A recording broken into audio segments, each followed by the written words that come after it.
Hey, back at it again here on the bench with the comp toy.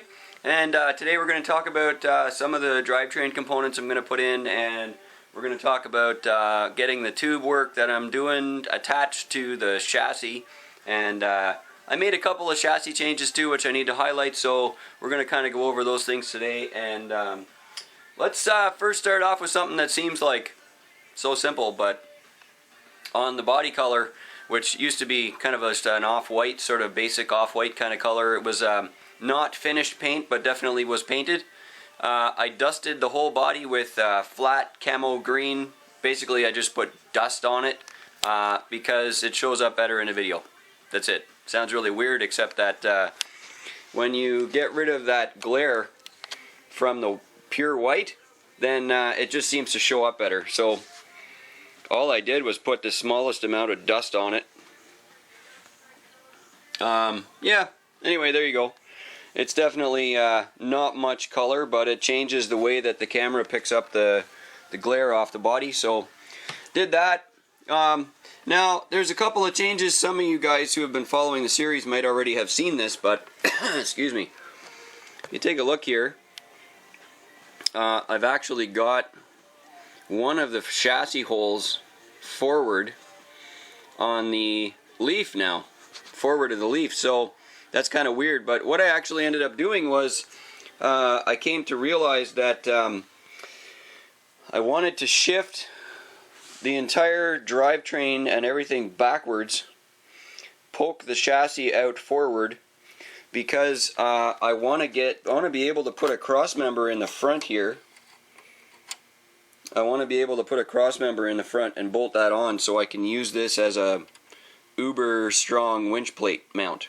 Okay, so when I had the leaf hangers all the way in the front, there was no extra hole there.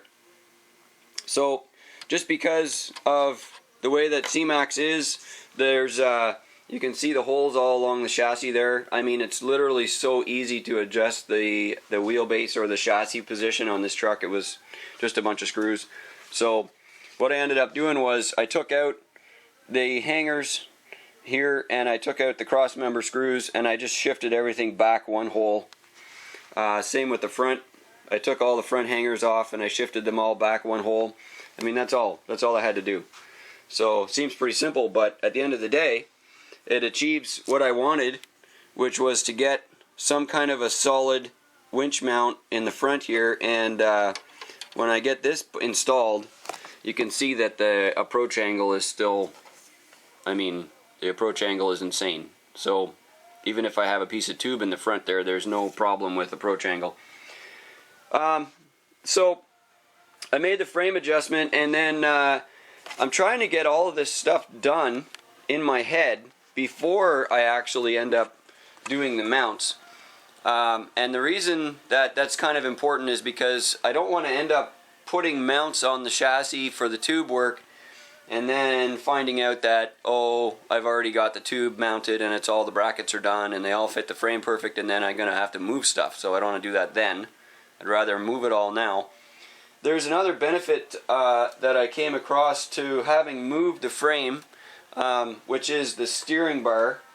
I'll try to show you that here in a second. We'll get this moved over. So let me try to show you the steering bar change. Now, this is, of course, leaf spring TM8 axles. You'll notice where the steering bar is right now. It's above the leaf, which is perfect. It fits across the tie rod, fits across, lots of room in there for the suspension compression. Lots of room. But one of the reasons why I wanted to move the frame forward and the springs and everything backward is because there's, I'll try to get in here with the camera. You can see the leaf bar, the steering bar on the leaf spring here is very hard to see. It's just behind the arch in the chassis here. You see where the bar is right there? It's just behind the arch.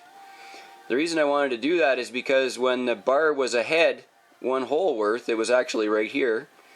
And if the bar was there, then it turns out that that's right on the suspension compression is going to touch the steering bar right there. So by moving it backwards one hole, I've got it up into the arch here on the chassis, and that's that helps the steering bar stay clear of the frame when you get spring compression. So that's another benefit. And of course it's so easy to adjust, like I was saying. All you really have to do is just move some holes around, and it's that easy. Just, you know, I moved the bolts. Whoop-dee. So there we go. Now you might have also seen in that little clip there, there's the way that the screws, I got the screws through a tube here, and they're going to kind of attach. So let me just show you what that's all about. I can pull this off now because I'm getting this attached, which is cool. I'm kind of excited actually.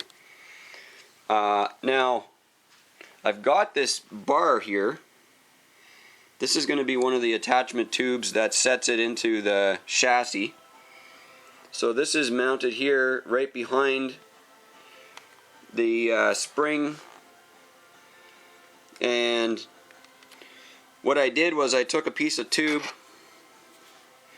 regular old 3/16, same as this, and then I contoured the end of it here so it would fit around the other tube work perfectly instead of just being a butt end. It's actually a nice tube joint, you see there. It's not even welded yet, but it just sits there. And then on this end, the screw goes right into it from the outside, or from the inside I should say. But, I think we talked about this before. This particular tube, the sizing of the tube is kind of like right in the middle between fitting the screw and sliding on the screw. So, put the camera in the holder here. Now, let me get a screw and show you what I'm talking about.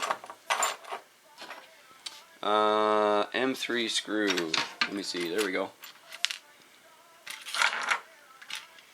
Okay. So, basically what I've got is the tube work here will accept an M3 screw right into it, just like this. And it's a slide fit in there. Okay? The problem with the slide fit is that how are you supposed to screw it on if it's a slide fit? It needs to be a threaded fit. So what I actually did was I put the tube into the vise and just banged on the end of the tube with a flat screwdriver, and I'll show you that because it's so easy. Let me bring this over here and try to line this up for you. Can you see the vise there? Yep. There we go.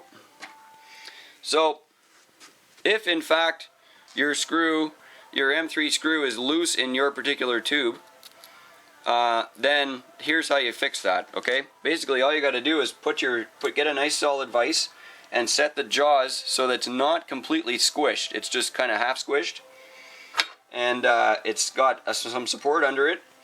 And then you're going to take some kind of a solid metal pointy thing. I'm using this old hubcap wrench, which has a place to hammer on here, and then it has a flat screwdriver end on this end. And all I'm going to do is just put this on the tube, kind of near the end, and give this a crack with a hammer, like that. And then rotate the tube, do it again, rotate, do it again. There we go. So, let's see if I can macro this in here. So you can see the little dents I've got on the tube end now. Little tiny dents, that's it. And then if I take my screw now, the screw will fit in there up to the dent. See that? The screws no longer slide fit all the way in. So what that means is I can put a wrench on this and actually screw the tube onto this like it's already tight now. So all I got to do is put a dent in the tube. And it's interesting that that's not really that big of a deal, but the dent actually transfers right through the material into the tube inside, into the inside hole, and it creates this dent. You can't see it of course, but it creates this dent just enough so that you can thread the tube on. Now, why does that matter? Because that's exactly how I did this right here. I dented the tube, put my screw threads in, and now I have a spot that I can attach my tube work onto it right there. So let me show you this other thing I discovered. This is sort of doing all this tube bending is sort of an imperfect science, you know what I'm saying? Like, you're kind of doing the best you can sort of thing. But you can see right here, my joint mismatches, right? So what I did is I made 2 of these crossbars to join the chassis onto the tube work. But this one is, even though it's exactly the same size as this one, it doesn't match the tube work. And that's because my bend on this side just happens to be not exactly the same as that side. That's all it's from. So what I'm going to end up doing is welding this one on, and then I want to weld this one on. Actually, I'm just going to kind of bend it over here and clip it into the tube where it should be, so it's theoretically right, even though it pops out right now. It's not, it doesn't naturally want to be there, but I can very easily just bend that over. So how do I know that I actually did it right or did it wrong? I'll explain it to you. You don't want to put your tube work on the chassis and then have it like out of square or whatever. So you can kind of check this stuff with a board or whatever. I'm just going to use this regular board, and if I lay that on top of the chassis and then I line it up parallel like this direction, parallel with the tube, then I can tell really easily that the one that's sitting in here, this one here is actually sitting in the tube is in the other tube, you know, they're fitting properly. But this one, the wood is touching the rail and it's not in the tube. Okay, so I know that this side is the high side. The math means that this side is wrong and not that side. Do you know what I'm trying to say? That's all I'm trying to say. So when I actually put this together, I'm going to know, because I measured it with the piece of wood and I know what's flat and what's straight, I know that this side is wrong, and I'll just pull this down before I weld it in. That's it. Now in the front, what I did in the front here is I've actually got this bar, another cross member here. I've got this other cross member just sitting on the frame rail here, and I lined it up and made little marks on it so I can tell where it should be centered on the body, because I want to make sure that when I weld these on, then it's going to be centered, you know. In the back, what I did in the back here is I actually notched the frame out. I think I showed this in the other video. I notched the frame out, but then because it was notched, I could actually put the clamps on it and hold it in place so it can't shift around. And when this is all done, what I ended up with was a situation where the tube is attached enough that I can just slip the body in. Okay, and I think that's super cool. Just drop that down in the front. So my little funny body mount liners here, they're in. The tube is in at the back. The tube is in at the front. And I know that this side here is mismatched. We just talked about that. And when that gets solved, the tube will sit down centered on these other marks I have in the front. And so, you know, pretty much good to go. Now, let me just talk for a couple minutes about the drivetrain components. One of the things that I'm kind of into is I'm not really into, you know, buying all the high power competition powertrain stuff. That's just not how I build my trucks. I want them to have strong power, but all the comps that I've ever done have been on, I've run brushless trucks, that's true, but I've run lots of brushed trucks, lots and lots of them. And so I'm always trying out new brushed motors. One of them is this Team Raffi. This is a brand new motor that I think they just came out with. It's probably just a rebranded of something else, but what I'm going to use in this truck is a 55 turn. I'll run it on a 3-cell, so it's a brushed motor. It looks really good, actually. It looks surprisingly good. I'm amazed. I don't know if the hood alignment is perfect or any of that stuff, but what I can tell you is that the brushes are soft. It seems to have enough power. There's tons and tons of magnet click in there, if you will. This would be considered a modified or modifiable motor because there's you can rotate the end bell to get your advanced timing if you want. The 2 end bell screws are right here. Ball bearings in both ends. no bushings. I mean, it's for the price that these are, which is well under 20 bucks. Pretty amazing motor, I'm not gonna lie. I will probably solder the brushes onto the hood base, because I just can't handle them being screwed on like that. That's a way for corrosion to get in, and then you have a bad motor brush on one side. So I will probably solder those on when I do the wiring. It comes with an extra set of brushes, just because, so that's cool, and the price is amazing. So I'm going to use that, and the reason I'm going for a 55 instead of a 35 like most of my other CMAX trucks, or a 45, is because this has a bigger tire diameter. So my final drive ratio will be the same as my for instance, my CMAX Blazer Baja build, or the Toyota, or the D110. So the 110, I have a 405 diameter Pitbull tire, so I have a 55 turn in that. I'm going to use a 55 in this, so the 445 tire diameter. And then I will be using this 1060 ESC again.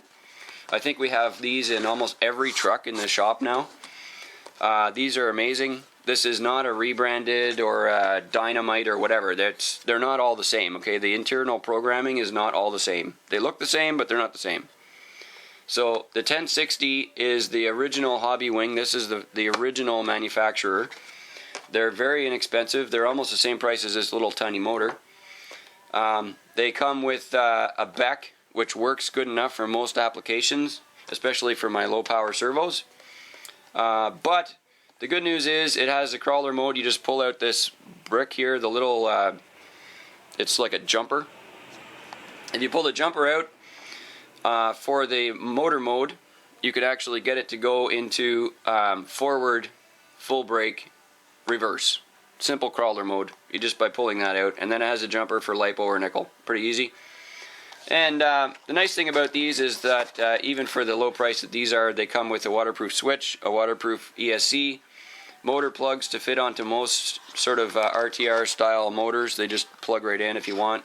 Change the connector, of course, don't use white plugs.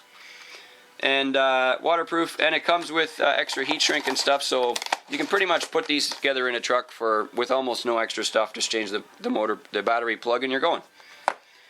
And the reason I can use the Beck on that to run the rest of the truck, I might still use a Beck separate for the servo, but if not, you won't have to on a servo like this, which is our favorite. This is a 200 plus ounce Bluebird 632 MG. Bluebird keeps changing the number, but this has been sort of our go-to servo, I think, for 10 years. It's got all rubber gaskets all the way through it. There is no O-ring on the servo horn output bearing, but that's really easy to add an O-ring or fill that up with white grease or something if you want before you put your horn on. And then they're essentially, for sure, splash proof, but essentially waterproof, even though they're not dunkable. They are analog. They have an analog pot that's fully covered inside. They're brushed, so aside from doing Corrosion X or whatever it is on the board, I've actually seen these servos full of water in the bottom half, and they work fine. So interestingly enough, also a very inexpensive servo. I'm pretty sure you can get all this stuff at RC Mart or Asia Tees or any of the big sort of retail shops from China direct that have all these sort of China-made parts. I'm really impressed with the way these Raffi motors are. Hope to use more of those. I use these all the time. We use the ESC all the time, so it should be a reliable power system for us. It should be reliable enough for this truck. And pretty excited to get this thing, sort of get the rest of the tube going. And in our next video, we'll have the tube mounted on the chassis, and we'll be putting the drivetrain in and trying to get the rest of the tube and interior tube and stuff put together. So pretty exciting. Thanks for watching, guys. And if you have any questions, write them in the YouTube channel comments or on the build thread, which is on scalebuilderguild.com, of course. And hope to see you in the next episode.